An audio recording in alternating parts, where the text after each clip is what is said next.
Welcome back. We're live at SUP-X, the Startup Expo, with Andrew Goldner, co-founder at GrowthX. Andrew, welcome to the show. Thank you.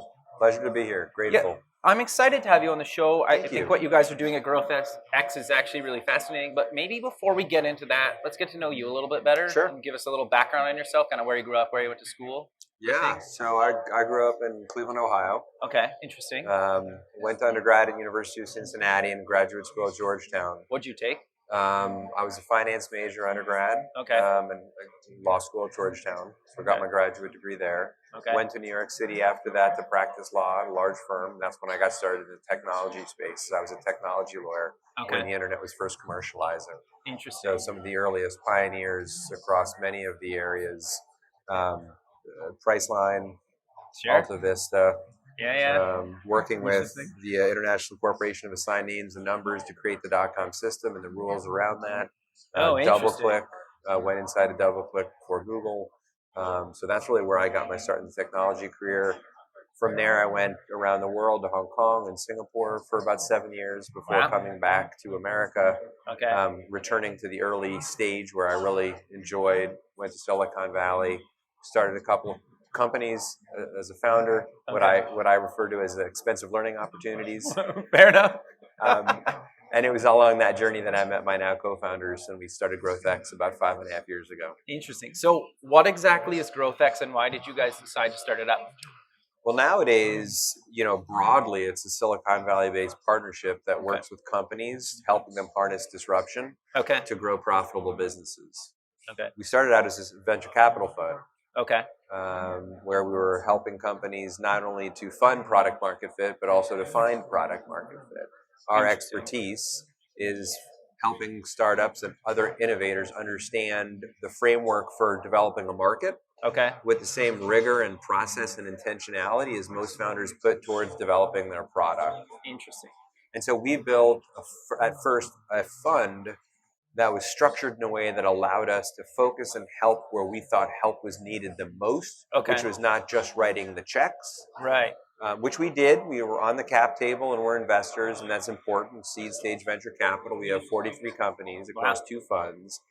But where we differentiate ourselves is our founders are working with us not primarily because of the money, but because of our expertise in helping them develop their market. And then should they choose to go on and raise additional venture capital. So why did you kind of transition, not away from the venture capital side, but like why did you decide to evolve it? It's a great question. Frankly, it was just demands of the market. When we launched GrowthX, we had a private accelerator inside of the fund. What we call our market acceleration program started as a reverse paywall. We couldn't help you until we gave you money. So it was a private accelerator that was only available to companies that we invested in. And we had scaling problems because not enough people understood our expertise. Everybody was focused on features and functions, and not enough people were focused on the people and their problems and how to solve them and the framework for doing that. Interesting. And so we actually launched GrowthX Academy, our boot camp, to do that. So we got into the private school business because we said, why are the General Assemblies of this world blanketing the globe with developer boot camps, but not even a single market developer boot camp has been created? So we live in the age of applied technology. Technology become cheaper and easier. And because of computer science degrees and boot camps, more people know how to do it. But just as few people know how to do the market development side. So we got into GrowthX Academy to first solve our own problem. I mean, we like to say at GrowthX, each of the founders suffers from entrepreneurism, otherwise known as shiny object syndrome. We see a problem, we can't help trying to solve it. And so instead of just blogging about it or complaining about it, we launched a school. Well, GrowthX Academy is flipped classroom, project-based learning. And so while the students were in that first program in San Francisco, 8 of the 12 weeks, they were working on projects. And it worked great because companies got free growth help. Students got experience in a job. So like they were placed with a company, or how did that work?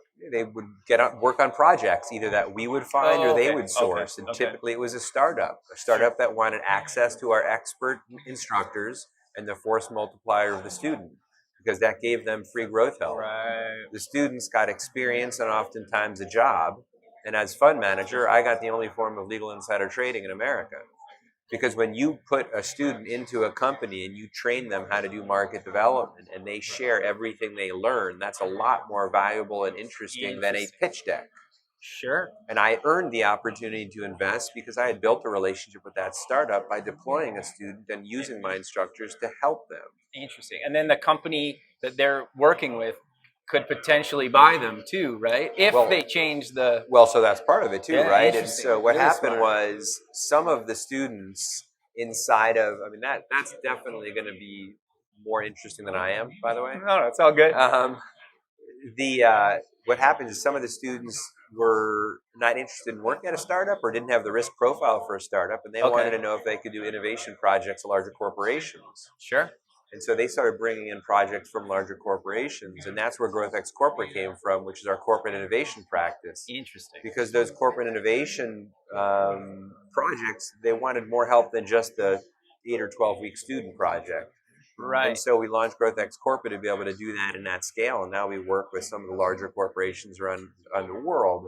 And it was just in that process that we had an inbound from a country, the country of Malaysia, that was going through a digital transformation with its population and saw what we were doing and wondered if we could help, and that launched our civic innovation practice group. Very cool. So everything we've done, it's either been solving our own problem or responding to inbound interest and saying, hey, that was interesting, and maybe we can scale that. And everything is strategically related because everything that we do ultimately allows us to find, identify the best founders in the world, and earn the opportunity to invest in them by being helpful to them. Yeah, and that's part you of the basically core get them ethic. a client, right? Their first client, which is huge. First customer, first strategic investor, potential, as you say, acquirer. Yeah. And so the ecosystem worked really well. And so ultimately what we started doing is building ecosystems for states in America, for Canada, for Malaysia, for Korea, starting to talk a lot now in Israel. And so it's basically taking this ecosystem that we had built as GrowthX and the pillars of GrowthX and licensing it and teaching it and training it. Smart. Interesting. So how do you guys decide where to put your money, really? Well, for GrowthX Capital, I mean, we're B2B SaaS marketplace investors. They've got to be capitally efficient with $10 billion SAMs or more. Okay. But they also have to have founders who are learn-it-alls and not know-it-alls. Okay. Interesting. Yeah. Right. Fair. And people who have an insatiable curiosity for learning, people that set aside their ego in favor of winning, people who reserve the right to be less wrong tomorrow than they are today. Sure. How do you figure that out, though? Because that's it's gotta a great be question. tricky. There is no silver bullet. Okay. But what we find is, and different funds do this differently, and there are funds that are later stage than us that have more assets under management and write larger checks. Okay. And so their due diligence process just is naturally longer. Okay. We form relationships by being helpful, right? Sure. And so the various things that we do at GrowthX are designed to give us an opportunity to get to know the founding team. People first is our number one core value. Sure. There is no silver bullet to your question. There is no one way to answer that. But there also is no microwavable version. Right. And we know that we're not going to get there from what we call innovation theater, which is a 2-minute demo day pitch in a big theater with booming bass and flashing light bulbs. Yeah. That's just not where we play. Sure. And so getting to know a founder and being able to spend time helping and understanding is a big part of how we do that. Especially in your other verticals, right? Exactly. Like you basically from day one, and then you can put money in at any stage, and then you're also introducing them to customers, and exactly, it's interesting. That's you can almost control the whole thing from like idea to exit. It's sources of signal and asymmetric information. Smart. Interesting, which most companies don't do from zero to. We haven't seen it done. Certainly not at our stage in the exact same way. Sure. But there are certainly, I mean, the closest analogy and the ones that were doing it long before we were and are doing it at an enormous scale is Techstars. Okay. They have an enormous amount of respect for what they're doing. And if you dig into why they're doing what they're doing, it aligns very closely with why we're doing what we're doing, the challenges that we spot with the venture capital Sure. profession and how it's practiced and who's a good money manager and how money is deployed and whether more money is deployed after initial investments and how do you decide who deserves your money and who doesn't. And just it really came from a place of understanding that venture might be practiced differently. Right. And how do we do that? Sure. Techstars started before we did. They started with a bigger brand than we started with, and they're doing it at scale now. Right. But I would say that that's the closest analogy that I've seen. Okay, interesting. So how do you guys decide where to put your venture money? Well, again, it's not, dissimilar to a typical diligence of a venture capital fund. Like I said, we only invest in B2B SaaS and marketplace. You have to be seed stage, which nowadays is post-revenue. We're focused on the people, not the product, not the technology, not the market first. It's all about, are these people learn-it-alls, right? Are they running an experiment? Do they understand the process to go forward and find profit efficiently? But if you're post-revenue, how do you fund the early stage kind of day zero companies? Well, we don't fund day zero companies. Okay, so you'll find them the client and then eventually put in money. We're seed stage companies. So when somebody comes to pitch GrowthX Capital, which is our fund, they're post revenue because in the age of applied technology, there's just simply no excuse for them not to be. They're not inventing a molecule. They're not even doing anything hardware. It's all capital efficient. And just nowadays, with technology as cheap as and easy as it is, and so many people knowing how to deploy it, and developer platforms that make it more efficient to build it and deploy it and go through the MVP process in a really smart way. We have a company in our portfolio called Boss Framework that's actually here at this conference that does just that. Helping startups get to market in a much more efficient way with their product. The point is that there's just no excuse nowadays if you think you're venture capable, which means you think you can be very big very fast, for you to go raise series seed capital and not have revenue. There's just no reason not to. There's something, the heuristics of what you're doing are flawed if you aren't able as a founder or a founding team to get post-revenue before needing to raise a significant amount of capital. Interesting. Okay. So what trends do you see in raising money or venture capital right now? Well, I like to say that A is now the 5th letter of the alphabet in venture capital. There are 4 rounds that you'll raise before you get to your A, and there's a reason that it was called A in the first place. It was the first. Sure. And so one of the trends that I see is that the traction milestones at every stage of the funding process are getting higher, more elongated, more challenging. Sure. And so you're less companies are able to get from point A to point B. It's what I call the trough of disillusionment. Sure. What others have called the Series A crunch. And so what founders do absolutely need to understand is you are expected to have gotten farther for little or no outside capital when you're going to raise from a venture capitalist. Because again, in the age of applied technology, there's just no excuse for you not to. I see definite trends with corporate venture capital. It's becoming a very real profession. The number of new corporates that are investing typically off their balance sheet with their first dollars year over year is growing at over 50% annually. Interesting. I think corporates generally are getting better at it. They understand that it isn't just a hobby and you can't just take someone from M&A and now all of a sudden they're going to invest off the balance sheet at the earlier stages. They're understanding they need to put their best foot forward and help a startup understand why strategically that startup should work with the company and what they get out of it. The corporations are less and less asking for non-market terms like rights of first refusal, which bring down the enterprise value and turn off financial VCs. Sure. And so there's more subject matter expertise from a strategic. There's also more first customer opportunity from a strategic. And so corporate venture is absolutely a phase as well, a trend as well that I see. And I think obviously the other thing too is more people are realizing that you don't have to live in Silicon Valley, right? The idea of being a founder in Southern Florida, a relatively reasonable place to live with a high quality of life, with a lot of very intelligent people that have really good ideas, and there are customers nearby. Sure. Why would you move away from that, your friends and your family, and move and go to the most expensive rat race in America just to be close to your capitalist? And so I think there's a growing trend and an interest to deploy capital outside the Valley. And then it gets back to your question, how do you build those relationships and make investment decisions when those people aren't in your neighborhood?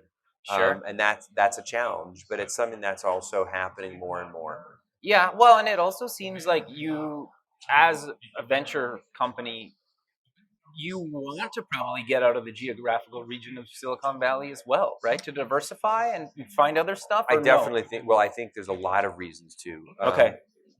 The competition is so drastic and so much of it is so unhealthy. Sure. The pricing.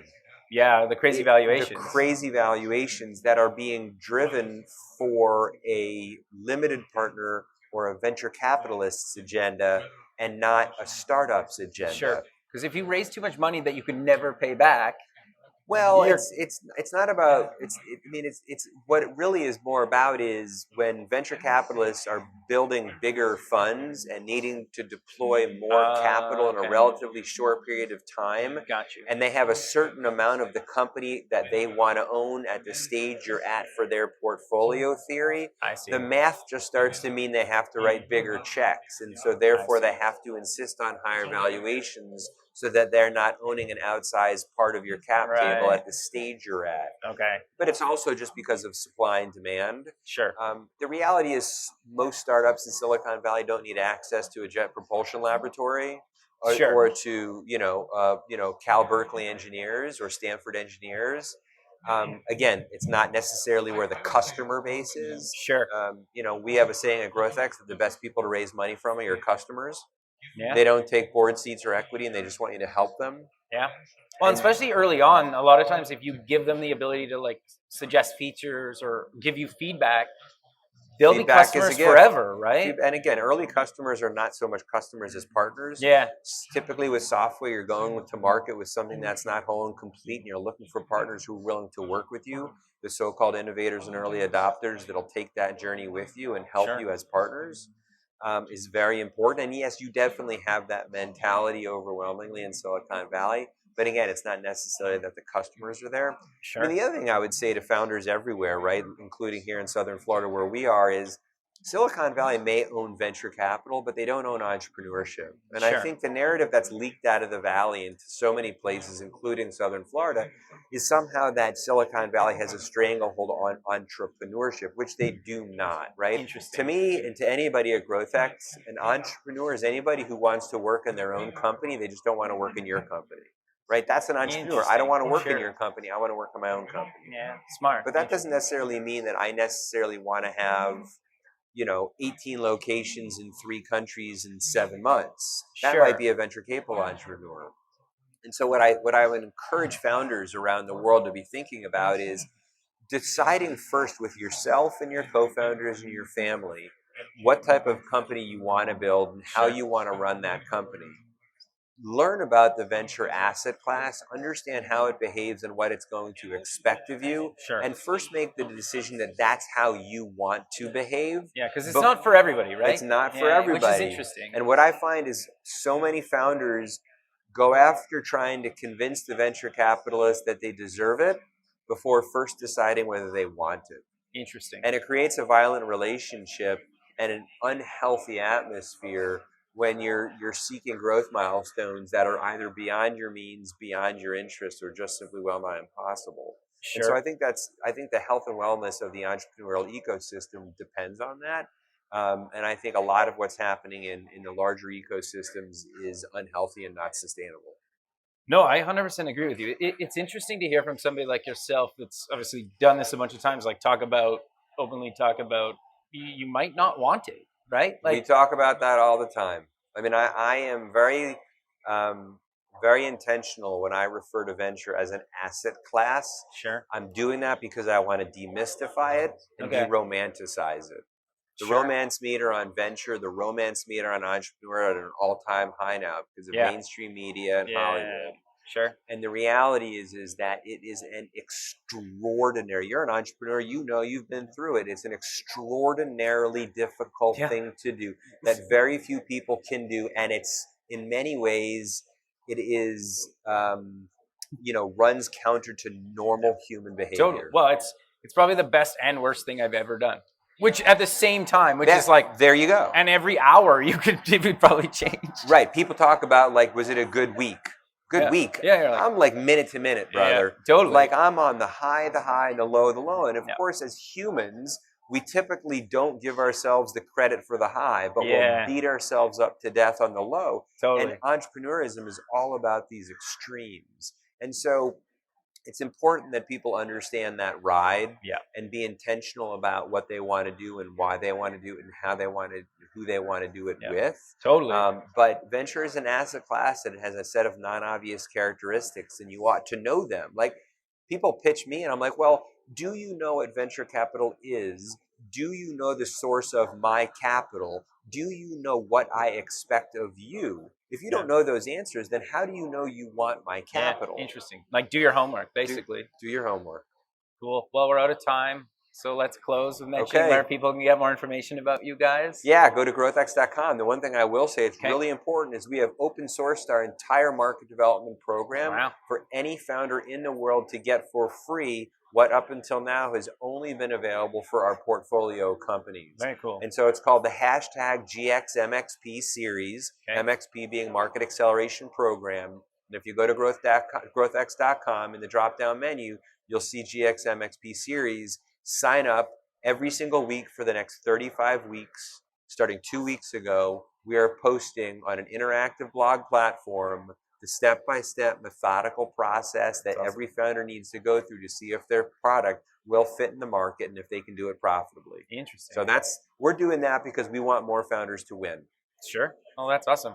Well, Andrew, thanks again for doing it. I really appreciate you for your taking the time. It's my pleasure to be here. Thank you. Cheers. Bye.